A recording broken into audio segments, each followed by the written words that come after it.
Histoire. Le palais des morts enchantés.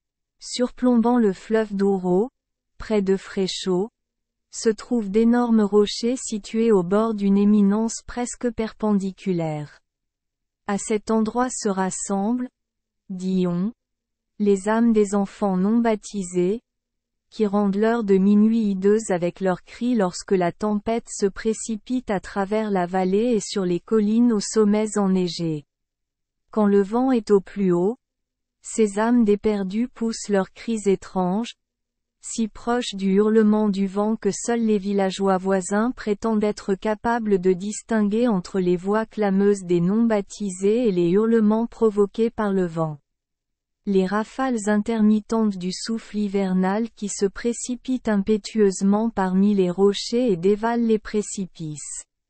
Ces nuits-là, la fermière allume les cierges autour de l'image du bon Saint Laurent, patron des vents, et appelant sa maison autour d'elle, les vers suivants sont entonnés. Bon Saint Laurent, garde-nous libres du péché de hérésie, calme les vents furieux, sois toujours notre invité d'honneur, apprécié par nos pères. Chassez tous les gobelins de notre porte, ceux que le ciel ignore sorcières, démons, croque-mitaines, puissent-ils sombrer et tomber avec les non-baptisés. Parfois il faut plus de temps pour apaiser la colère de Saint Laurent que d'autres fois, mais avec le jour, le courage des fidèles reprend vie et les âmes des non-baptisés cherchent le repos, même si les vents continuent à hurler. Il y a plusieurs siècles, le palais des morts, aujourd'hui enchanté, à Fréchot, était la gloire du lieu. Bien que considérablement plus petit, il était d'après le style de l'Alhambra de Grenade, mais elle était presque plus estimée que la résidence principale des rois morts, car dans une magnifique écurie était logé l'âne sur lequel le prophète Mahomet était censé être monté au paradis.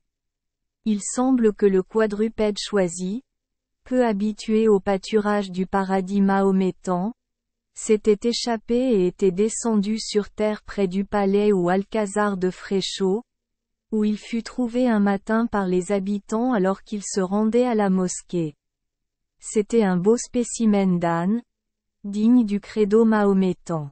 La tradition laisse entendre qu'un meunier l'a revendiqué, mais comme il ne pouvait offrir aucune preuve pour laquelle l'âne n'aurait pas dû être au paradis, et voyant que l'âne était aussi blanc que celui du prophète, il fut ordonné au meunier d'aller chercher son âne ailleurs, car c'était l'âne du prophète.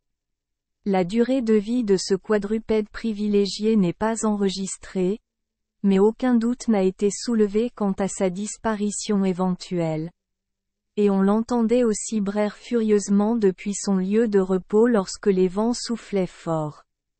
Mais il ne reste aujourd'hui que peu de vestiges de cet alcazar autrefois splendide. Le temps a défié ses tourelles ornementales et ses murs richement ciselés et les a rasés avec le sol. Seuls les rochers environnants sont restés, et avec eux de nombreuses traditions. Les habitants du quartier les ont conservés intacts, ou peut-être ont ajouté à leur intérêt en les investissant d'un semblant de vérité qui les rend d'autant plus dignes d'être conservés, qu'ils sont des tremplins nous ramenant à un long passé. Mais même là où des traditions aussi douteuses suscitent la crainte, on en rencontre quelques-uns qui, tout en rejetant cette partie de la tradition qui n'est évidemment que le fruit d'une imagination fertile ou d'un fanatisme religieux, reconnaissent dans ces légendes la préservation d'une histoire encore non écrite, dont témoigne l'identification au fait par les ruines de nombreux édifices musulmans d'une rare beauté architecturale. Et si, après bien des combats sanglants, la croix a vaincu le croissant, la population chrétienne de la péninsule ibérique doit admettre que les faibles vestiges de beauté de son architecture d'aujourd'hui ont une origine arabe, qu'ils doivent en grande partie à leurs conquérants morts l'audace et l'endurance qui caractérisèrent la génération des grands navigateurs, ainsi que l'introduction de nombreux arts et sciences utiles. Le voyageur cherchera désormais en vain l'Alcázar d'El Rachid à Fréchot. Les puissants rochers seuls marquent l'endroit, et il ne reste rien d'art pour plaire aux yeux. Les connaissances traditionnelles peuvent l'intéresser, mais il doit être prêt à les écouter avec tous les ajouts qu'une grossière superstition peut seule inventer ou croire. Il est donc rapporté ici qu'Al-Rachid a retenu captive une jeune chrétienne pendant de nombreuses années. Qu'elle soit aussi bonne que belle et sans autre remarque. Maria d'Asdor, ainsi nommée par ses chroniqueurs, était une de ces femmes splendides, dignes d'être les mères de cette génération successive de héros qui renversèrent les morts dans les plaines d'Ourique.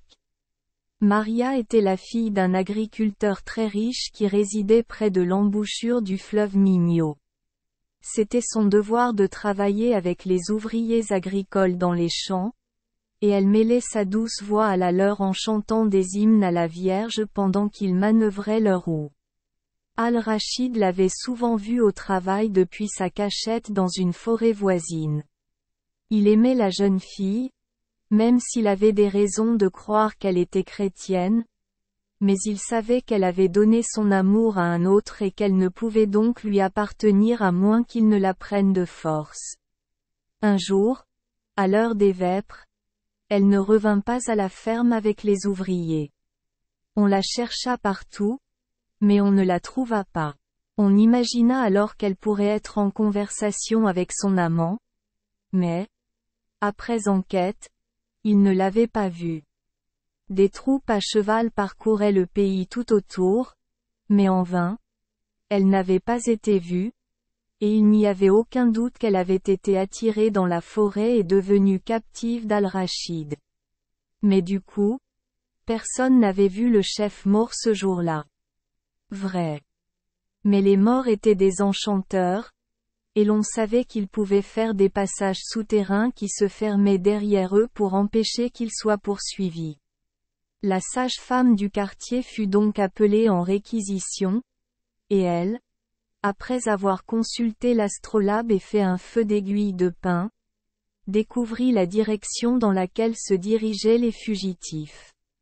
Montant à cheval, et conduit par la sage-femme qui enjambait un magnifique mulet blanc, ils partirent au galop, et après 2 jours de dure chevauchée, ils entendirent distinctement le bruit des sabots d'un cheval, mais ils ne purent voir le cheval.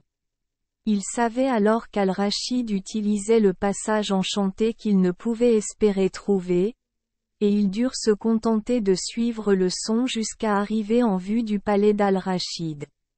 Ils se trouvaient, maintenant dans le pays ennemi et, avec leur peu de force, ils ne purent assiéger le palais avec succès. C'est pourquoi, bien contre leur gré, ils rentrèrent chez eux.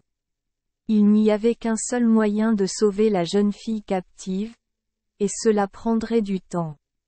Aucun chrétien, homme ou femme, ne pouvait accéder au passage enchanté, et aucun musulman ne voulait tenter le sauvetage. C'est pourquoi ils eurent l'idée de s'assurer les services d'un hérétique. Un enfant était né au village, et lui, s'était résolu, on ne devait pas le baptiser. Lorsqu'il sera assez grand, on lui confiera la tâche de sauvetage et, n'étant pas baptisé, il aura accès à tous les lieux enchantés. Les années passèrent, et le jeune homme avait atteint l'âge de 13 ans lorsqu'il fut informé de la mission à laquelle on comptait l'envoyer. Étant d'un caractère audacieux, il courtisa le danger, et, attachant son épée et portant son bouclier, il quitta la maison du fermier, et, accompagné de la sage-femme, il se dirigea vers la forêt. Quand tous deux furent arrivés à un vieux chêne, la sage-femme répéta 3 fois les mots suivants. Ici se tient un non-baptisé qui parcourt le chemin souterrain. Puis elle frappa 3 fois avec son bâton sur le sol, qui s'ouvrit, et le jeune hérétique descendit hardiment, la terre se refermant sur lui. Devant lui se trouvait un magnifique étalage de bijoux qui parsemait les murs de chaque côté, dont l'éclat l'éblouit d'abord. S'habituant davantage à la forte lumière, il découvrit un cheval noir comme du charbon, entièrement caparaçonné, debout à ses côtés, comme prêt à être monté. Mais il ne devait pas se laisser tenter, car il préférait se fier à ses jambes plutôt qu'à un cheval étranger. Puis, après avoir parcouru une certaine distance, il arriva à une rivière sur laquelle se trouvait un bateau dirigé par 6 charmantes jeunes filles, qui lui demandèrent de monter et de le traverser à la rame. Mais il ne voulut pas se laisser tenter, et il franchit hardiment le ruisseau et le traversa.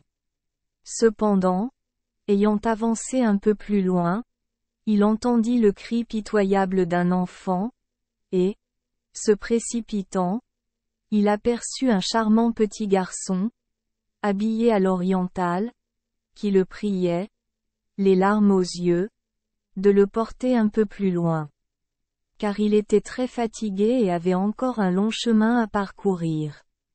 Il ne put lui refuser, et, se baissant légèrement, le souleva dans ses bras, mais à peine l'avait-il fait, que ce petit garçon se transforma en géant, qui, enroulant ses bras autour du cou de l'hérétique, l'aurait étranglé, mais que, n'étant pas baptisé, il ne pouvait être tué. Après de nombreuses tentatives pour étrangler l'intrus, le géant relâcha son emprise et disparut tout aussi soudainement. L'hérétique, après un certain temps, s'arrêta, car il se trouvait confronté à l'obscurité totale. Cependant, sans se laisser intimider, il tira son épée et frappa, de sorte que la lame, frappant contre les côtés du passage, fit émettre des étincelles aux joyaux, qui allumèrent des milliers de lampes. Au loin, il aperçut 2 énormes tigres, chacun ayant 2 têtes. Ils semblaient prêts à le mettre en pièces, mais, en le voyant avancer l'épée à la main, ils s'enfuirent. À la fin du 3e jour, il avait marché si vite qu'il se retrouva devant l'entrée secrète de l'Alcazar d'Al-Rachid. Les lourdes portes étaient grandes, ouvertes, mais il ne pouvait pas entrer à cause d'une énorme grenouille qui barrait le passage et qui jetait des flammes de feu par sa bouche et ses yeux. Faisant ce qu'il pouvait, il n'y avait aucun moyen de s'approcher de la hideuse créature. Il eut recours à un stratagème et, feignant de ne pas avoir peur de l'animal, il jeta son épée sur le dos de la grenouille en s'écriant « Prends ça. Je ne te crains pas. » La grenouille, se retournant pour saisir l'épée, offrit à l'hérétique l'occasion de sauter sur son dos, ce qu'il fit, et, enfonçant ses éperons dans ses flancs, il la força d'avancer, quand, en passant près de son épée, il le ramassa adroitement, et ne savait pas du tout comment il l'utilisait sur la tête de la créature. Plus il frappait la grenouille, plus les flammes de feu qu'elle émettait étaient féroces, et Al-Rachid, entendant le bruit, se précipita vers l'entrée pour voir ce qui se passait, lorsqu'il se trouva enveloppé de flammes que l'hérétique força la grenouille à jeter jusqu'à ce que le cruel mort soit complètement brûlé. Puis, d'un seul coup, il coupa la tête de l'animal, et au même instant le château disparut, et là où il se trouvait auparavant, l'hérétique trouva Maria, la fille du fermier, ravie de sa délivrance. Tous 2 retournèrent à leur village natal, où de grandes réjouissances les attendaient. Et voyant que les services de l'hérétique ne seraient probablement plus nécessaires, il fut baptisé le plus rapidement possible, et pour le sauvetage qu'il avait effectué, le riche fermier le récompensa amplement, tandis que l'Église lui accordait l'absolution plénière pour son hérésie passée. Merci les enfants des Esperluette Croisillon 39. Avoir écouté des contes de fées au jour Esperluette Croisillon 39. 8. Espérons que les histoires apporteront aux enfants des moments heureux et significatifs. Si vous aimez notre chaîne, veuillez appuyer sur le bouton S Esperluette Croisillon 39. Abonner, pour ne manquer aucune histoire intéressante. Je vous souhaite une bonne nuit de sommeil et de beaux rêves. Rendez-vous dans la prochaine histoire.